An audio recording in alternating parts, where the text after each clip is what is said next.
What is so important about this conference? I think there's just a wealth of knowledge sitting upstairs with people that are involved in so many different spheres of contributing towards keeping our environment clean.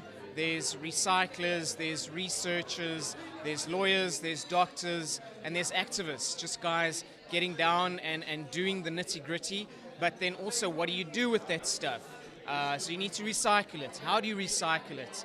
And as well as educating people on stopping that. So this conference is hugely important, just having this pool of people together to be able to put resources and their wisdom and wealth of wisdom all together in one pot and share their ideas. The reason why we're starting the African Marine Debris Conference is really to start a network for African countries to focus on the issue of pollution, specifically plastics at sea. We're just sharing what we are doing regarding recycling in South Africa, how we can take it to other African countries, because where's a lot of our product ending now? It's in other African countries. Our coming here, it's to share and see what others are doing in other parts of the world, and particularly in Africa and South Africa, most particularly get their experience so that we can go back home and share. Come here to join the rest of the African group in finding a solution to the issue of marine debris.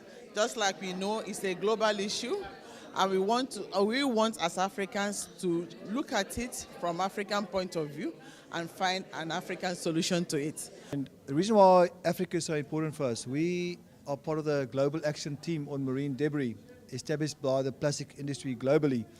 And one of my objectives is to find ways how we can get the African plastic companies also involved in on tackling marine debris. Very delighted for being here, for contributing to this conference, this first African summit on marine debris, because I think the most important thing is to get the people that are involved already in fighting marine litter together to network and exchange best practices of what really works. Very delighted to be part of this summit on African debris, marine debris on the African continent. As you know, 80% of the marine pollution that lands in the sea comes from land-based sources. We've recently also established a unit that look at land-based sources of pollution. So from an environmental perspective and a conservation perspective, we are very concerned about the impact of marine pollution on the ocean environment, not only on the species, but also on the habitats within the ocean.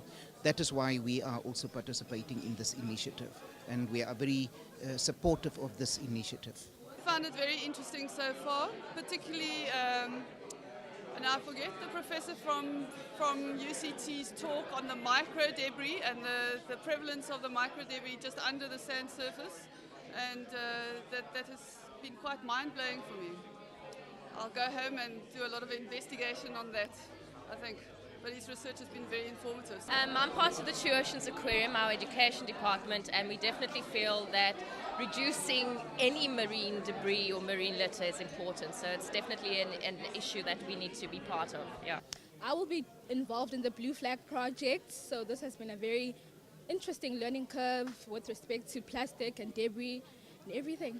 Yeah, so I'm getting a few ideas on how I'm going to implement some things in my projects. Plastics SA is really involved in looking at the whole environment. So part of our activities is sustainability and to look at how we can impact on the industry. The industry is responsible. As an industry, we're looking at our extended producer responsibility. And for this, it's important to have events like this where we can bring different people together, look at the research, look at the solutions, and jointly together find new solutions for the issues that we have and the problems that is out there.